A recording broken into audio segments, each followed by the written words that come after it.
कैसे हैं आप लोग स्टूडेंट्स। आपका अपना यूट्यूब चैनल इंडियन एजुकेशन 09 में मैं आलोक कुमार मिश्रा आप सभी का बहुत बहुत स्वागत करता हूं।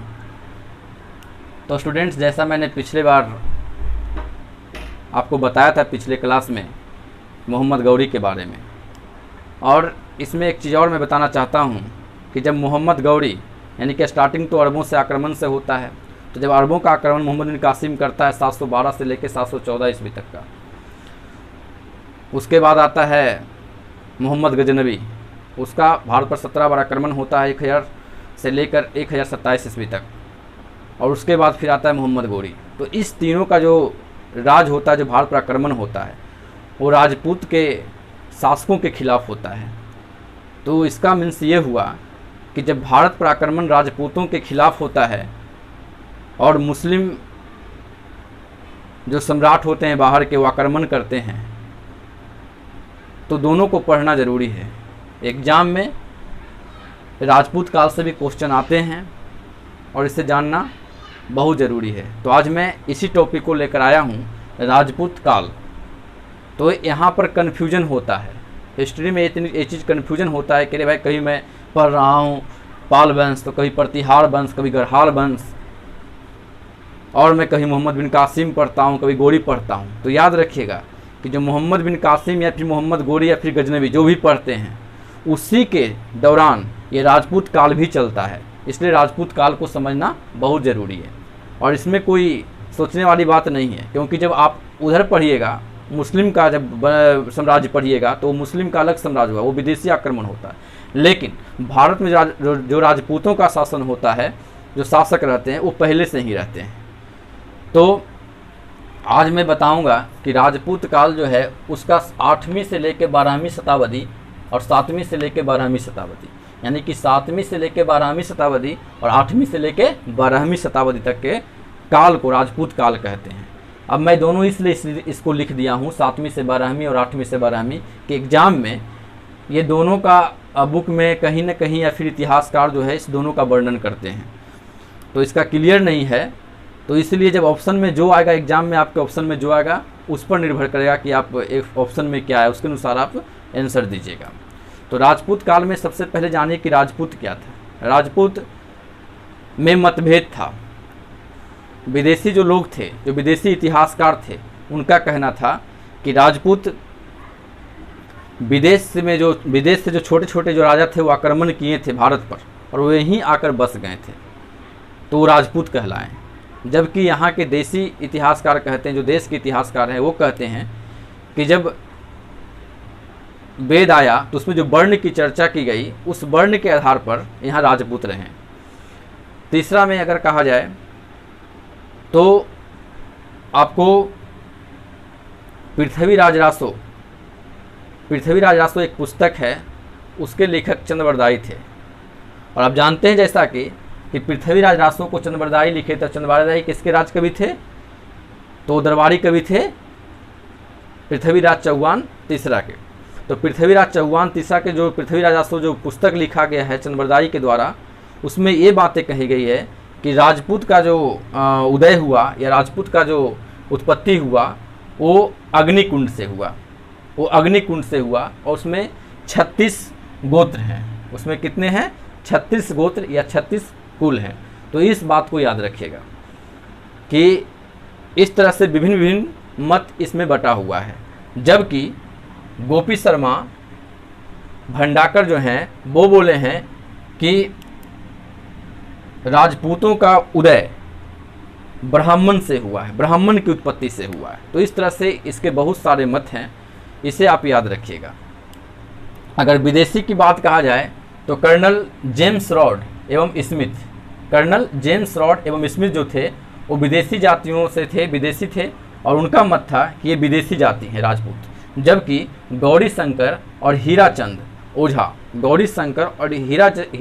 ओझा जो हैं वो प्राचीन, वो कहते हैं कि नहीं, ये प्राचीन लोग ही हैं जो अपने कर्म के अनुसार क्षत्रिय बने।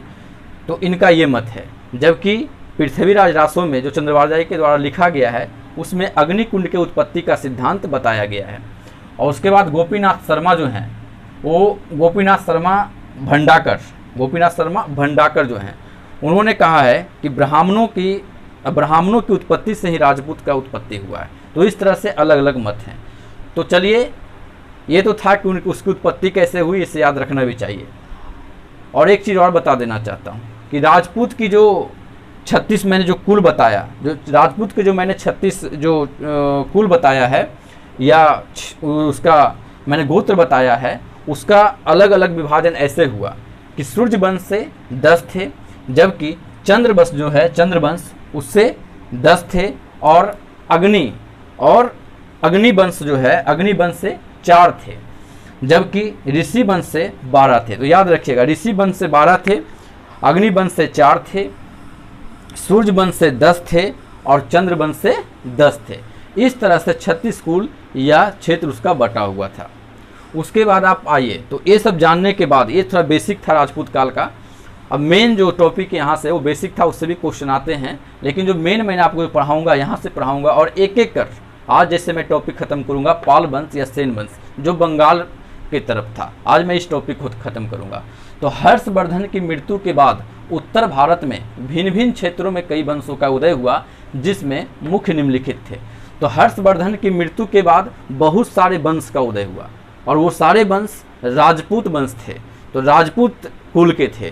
तो इसीलिए उसमें से जो प्रमुख वंश हैं, जो प्रमुख वंश हैं, शासक जो किए थे, वो जो एग्जाम में आते हैं बार बार, उसको मैंने यहाँ पर लिखा है और इससे क्वेश्चन आते हैं। तो चलिए, मैं पहला देखता हूँ पाल वंश या सेन वंश।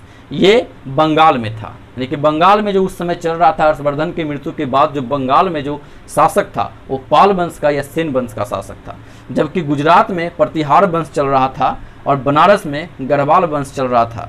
वहीं अजमेर में अगर चलिएगा, अजमेर जो कि राजस्थान आपको पता है, उधर चौहान वंश चल रहा था। लेकिन मालवा जो पड़ता है, मालवा में परमार वंश चल रहा था, और खजुराहो आपको पता है, खजुराहो का मंदिर, तो खजुराहो मध्य प्रदेश में पड़ता है। खजुराहो चंदेल वंश में चल रहा था खजुराहो में। और मध्य प्रदेश में एक जबलपुर है, तो जबलपुर में कलचूड़ी या चेदी वंश चल रहा था। तो इसको आप याद रखिएगा। इसको याद रखने से आपको आगे चलकर इसे पढ़ने में आसान होगा। हालांकि मैं टॉपिक वाइज जितना भी है उसका एक एक कर मैं बताऊंगा। तो चलिए चलते हैं इधर। देखिए, पाल वंश या सेन वंश, आज मैं जो आपको पढ़ाऊंगा वो पाल वंश जो सेन वंश है, और इसमें जो मुख्य शासक हुए हैं उसका मैं आपको जिक्र करूंगा, जहां से क्वेश्चन हमेशा एग्जाम में आता है। तो देखिए, पाल वंश के प्रमुख शासक में थे कौन कौन। तो पाल वंश के प्रमुख शासक थे धर्मपाल, देवपाल, नारायणपाल, महिपाल, नयपाल आदि। तो इसका एक ट्रिक है, और वो आप याद रखिएगा कि जिसमें भी पाल लगा हुआ रहेगा वो पाल वंश का होगा या फिर सेन वंश का होगा। क्वेश्चन में कभी कंफ्यूज करने के लिए पाल वंश की जगह सेन वंश को दे दिया जाता है, तो इसको याद रखिएगा। पाल वंश के प्रमुख शासक थे धर्मपाल, देवपाल, नारायणपाल, महिपाल, नयपाल आदि। अब इसमें से जो मेन जो शासक के बारे में पढ़ना है, उसमें पहला पढ़ता हूँ गोपाल।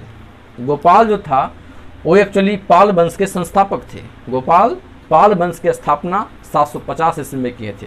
तो इस तरह से गोपाल जो थे वो पाल वंश के संस्थापक थे। 750 ईस्वी में इसने पाल वंश की स्थापना की थी। दूसरा इसमें जो आता है क्वेश्चंस या फिर जो इसका पॉइंट है, वो उदंतपुरी विश्वविद्यालय जो बिहार शरीफ में है की स्थापना इन्होंने की थी। कौन? गोपाल ने की थी। उदंतपुरी विश्वविद्यालय की स्थापना बिहार शरीफ में इसने की थी। उदंतपुरी जो बिहार शरीफ से 10 किलोमीटर की दूरी पर है, और वो गांव है उदंतपुरी जहाँ पे विश्वविद्यालय है। और इस विश्वविद्यालय में जब नालंदा विश्वविद्यालय का खत्म हो रहा था, यानी उसका जो पुराना हो रहा था, तो उसके जगह पर एक नया विश्वविद्यालय उदंतपुरी विश्वविद्यालय लाया गया था। और ये किसके द्वारा बनाया गया था? गोपाल के द्वारा बनाया गया था। उसके बाद देखिए तीसरा जो है बौद्ध धर्म का अनुयायी था। ऐसे आप देखेंगे पाल वंश या सेन वंश में तो पूरा सिर्फ बौद्ध धर्म का ही अनुयायी या बौद्ध धर्म का पालन किया गया था। उसके बाद जो इम्पोर्टेंट जो नेक्स्ट रहेगा वो है धर्मपाल। आप देख सकते हैं धर्मपाल में क्या हुआ कि अगर इस पाल वंश में सबसे शक्तिशाली राजा की बात की जाए तो वो थे धर्मपाल, क्योंकि धर्मपाल जो थे वो कन्नौज पर नियंत्रण किए थे। और कन्नौज पर नियंत्रण करना इतना आसान नहीं था, क्योंकि कन्नौज पर नियंत्रण करना पाल प्रतिहार यानी प्रतिहार और राष्ट्रकूटों को हराना था। तो जब पाल, प्रतिहार एवं राष्ट्रकूटों में संघर्ष हुआ, किसमें हुआ? पाल, प्रतिहार और राष्ट्रकूट, इस तीनों में जब संघर्ष हुआ तो उस संघर्ष को हम त्रिपक्षीय संघर्ष कहते हैं। इसको थोड़ा सा एक बार फिर से देखिएगा, क्योंकि ये जो है त्रिपक्षीय संघर्ष, कभी कभी क्वेश्चन आता है कि त्रिपक्षीय संघर्ष जो हुआ था वो किसके किसके बीच में हुआ था। तो त्रिपक्षीय संघर्ष पाल, प्रतिहार एवं राष्ट्रकूटों के बीच हुआ था।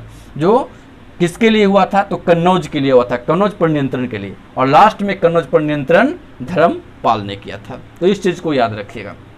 उसके बाद धर्मपाल ने जो दूसरा काम किया वो सोमपुर महाविहार का निर्माण करवाया। वो क्या करवाया था? सोमपुर महाविहार का निर्माण करवाया। और तीसरा विक्रमशिला विश्वविद्यालय जो सबसे फेमस है वो उसका निर्माण धर्मपाल ने करवाया था। विक्रमशिला विश्वविद्यालय जैसे कि आप जानते हैं कि वो भागलपुर के पास है, और भागलपुर में ही विक्रमशिला विश्वविद्यालय की स्थापना हुई थी जो धर्मपाल ने करवाया था। तो इसको भी ध्यान में रखिएगा। नेक्स्ट, जो पाल वंश के जो शासक जो थे, जो महत्वपूर्ण शासक थे, उसमें देवपाल आते हैं।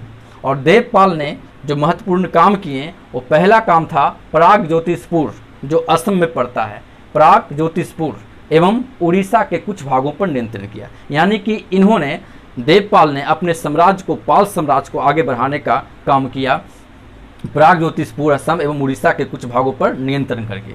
दूसरा जो इन्होंने काम किया, उदंतपुरी जो बिहार में ही पड़ता है, उदंतपुरी जो बिहार में पड़ता है, में प्रसिद्ध बौद्ध मठ का इन्होंने निर्माण करवाया। तो इसको भी याद रखिए कि उदंतपुरी जो बिहार में है, में प्रसिद्ध बौद्ध मठ का निर्माण किसने करवाया था? देवपाल ने करवाया था।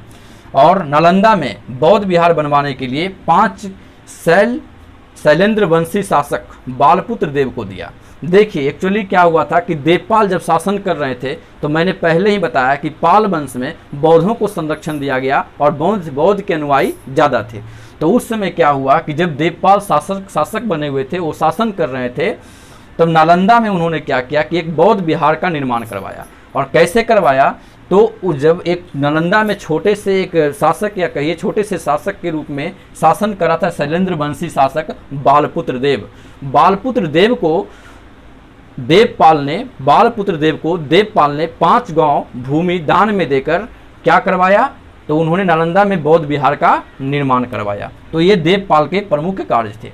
इसके अलावा पाल वंश एवं सेन वंश के जो प्रमुख जो शासक हुए, उसके बारे में मैंने आपको एक एक कर सारा जो पॉइंट होता है मैं बता दें, जहाँ से एग्जाम में क्वेश्चन आते हैं। लेकिन कुछ अन्य बिंदु भी हैं, उन अन्य बिंदुओं को देखिए। जैसे पहला, पाल शासक बौद्ध ज्ञान, विज्ञान एवं धर्म के संरक्षक थे। ये तो मैंने पहले ही आपको बता दिया था कि जो पाल वंश थे वो बौद्ध के अनुयायी थे और बौद्ध को संरक्षण देते थे, और बौद्ध, इसलिए पाल शासक बौद्ध ज्ञान, विज्ञान एवं धर्म के संरक्षक थे।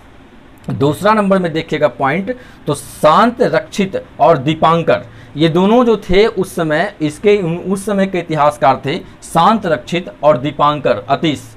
ये इन्होंने क्या किया कि तिब्बत में बौद्ध धर्म का प्रचार किया। इन्होंने क्या किया? तिब्बत में बौद्ध धर्म का प्रचार किया। और तिब्बत में जैसा कि आपको आज ही पता है कि वहाँ बौद्ध धर्म के अनुयायी ज़्यादा हैं, यानी कि बौद्ध धर्म को मानने वाले वहाँ ज़्यादा हैं। तो इनका श्रेय कहीं ना कहीं अगर देखा जाए इतिहास में, तो शांत रक्षित और दीपांकर को जाता है, जिन्होंने तिब्बत में बौद्ध धर्म का प्रचार किया था। तीसरा, गुजराती कवि, एक गुजराती कवि थे जिनका नाम था सोढल। गुजराती एक कवि थे जिनका नाम था सोढल। उन्होंने धर्मपाल को एक उपाधि दी थी। धर्मपाल को एक उपाधि थी, किसने? गुजरात के कवि थे सोढल। उन्होंने धर्मपाल को एक उपाधि दी थी और उस उपाधि का नाम था उत्तर पथ स्वामी। उसका क्या नाम था? उत्तर पथ स्वामी। एक क्वेश्चन एग्जाम में आता है और बहुत से लड़के इस चीज़ को नहीं जानते हैं, जिसके कारण वो एग्जाम में इस क्वेश्चन को नहीं कर पाते हैं। तो इसको ध्यान में रखिएगा क्योंकि थोड़ा क्वेश्चन अलग है। गुजराती कवि सोढल थे जिन्होंने धर्मपाल को उत्तर पथ स्वामी की उपाधि दी। तो इस तरह से जो महत्वपूर्ण बिंदु थे, जो पाल वंश से संभावित क्वेश्चन हैं एक जो एग्जाम में आए हुए हैं, वो सब मैंने आपको सारा पाल वंश से करवा दिया। और पाल वंश से महत्वपूर्ण इसलिए भी होता है पढ़ना क्योंकि ये बिहार से रिलेटेड है। इसमें आप जहाँ देख रहे हैं विक्रमशिला विश्वविद्यालय, या फिर देख रहे हैं आप सोमपुर महाविहार देख रहे हैं, या फिर उदंतपुरी विश्वविद्यालय देख रहे हैं, ये सभी नालंदा में बौद्ध विहार देख रहे हैं, ये सभी जो है बिहार से संबंधित है। और बीपीएससी में क्वेश्चन आपको पता ही है कि बिहार से ज़्यादा क्वेश्चन आते हैं, तो इसे आपको इतिहास में इसे पढ़ना बहुत ज़रूरी था और मैंने इसको बहुत अच्छे तरीके से पढ़ाया है। एक बार मैं फिर से रिवीजन करवा देता हूँ आपको। हर्षवर्धन की मृत्यु के बाद क्या हुआ कि उत्तर भारत में अलग अलग शासन जो राजपूत काल के थे वो शासन करने लगे, जिसमें कुछ प्रमुख यहाँ पर दिया हुआ है जो क्वेश्चन एग्जाम में आते हैं। उसमें पाल वंश या सेन वंश बंगाल में शासन कर रहा था, प्रतिहार वंश गुजरात में, गढ़वाल वंश बनारस, चौहान वंश अजमेर, परमार वंश मालवा और चंदेल वंश खजुराहो, जबकि कलचुरी या चेदी वंश मध्य प्रदेश में कर रहा था। उसमें जो पहला टॉपिक मैंने पढ़ाया वो था पाल वंश या सेन वंश से, जिसके कुछ प्रमुख शासक आप देख रहे हैं। और उसमें जो प्रमुख शासक थे जिन्होंने कुछ काम किया तो गोपाल थे। गोपाल ने पाल वंश की स्थापना की 750 ईस्वी में और इन्होंने ही गोपाल ही उदंतपुरी विश्वविद्यालय बिहार शरीफ में स्थापना किया। किसका? उदंतपुरी विश्वविद्यालय का। जबकि ये गोपाल जो था वो बौद्ध धर्म का अनुयायी था।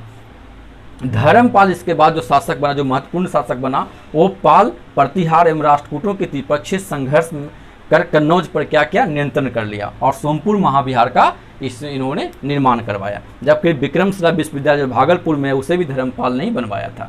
जबकि देवपाल की बात किया जाए तो इन्होंने सिर्फ अपने साम्राज्य को विस्तार करने के लिए कुछ क्षेत्रों पर नियंत्रण किया था, जिसमें उदंतपुरी बिहार में एक प्रसिद्ध बौद्ध मठ बनवाया था और नालंदा में बौद्ध विहार बनवाने के लिए 5 गांव शैलेंद्र वंशी शासक बालपुत्र देव को दिया था। तो इस तरह से आज मैं ये पाल वंश आपको खत्म किया हूँ। और जो नेक्स्ट जो इसके बाद का जो वीडियो आएगा वो आएगा प्रतिहार वंश, जो गुजरात में उस समय चल रहा था। यानी गुजरात में उस समय जो पूरा चल रहा था वो प्रतिहार वंश चल रहा था। तो नेक्स्ट जो आज मैं इसको ख़त्म कर दिया हूँ और नेक्स्ट प्रतिहार वंश मैं आपको पढ़ाऊँगा जो गुजरात में कर रहा होता है। तो इस तरह से मैं वीडियो को यहीं पर ख़त्म करता हूं। आप निरंतर प्रयास करते रहिए, मेरे वीडियो को देखते रहिए, इसका शॉर्ट स्क्रीन लीजिए, कॉपी पे लिखिए और इसे बार बार रिवीजन कीजिए, ताकि मैं जो बोल रहा हूं वो तो आप वो तो सुन लीजिएगा, उसको आप वीडियो देखिएगा बार बार और उसके बाद उस कॉपी को बार बार उलट के देखिएगा, जिससे पूरी तरीके से ये जो बिंदु जो मुख्य पॉइंट है वो आपको याद हो जाएगा। तो इस तरह से आज चलिए और नेक्स्ट क्लास में फिर मिलेंगे। जय हिंद।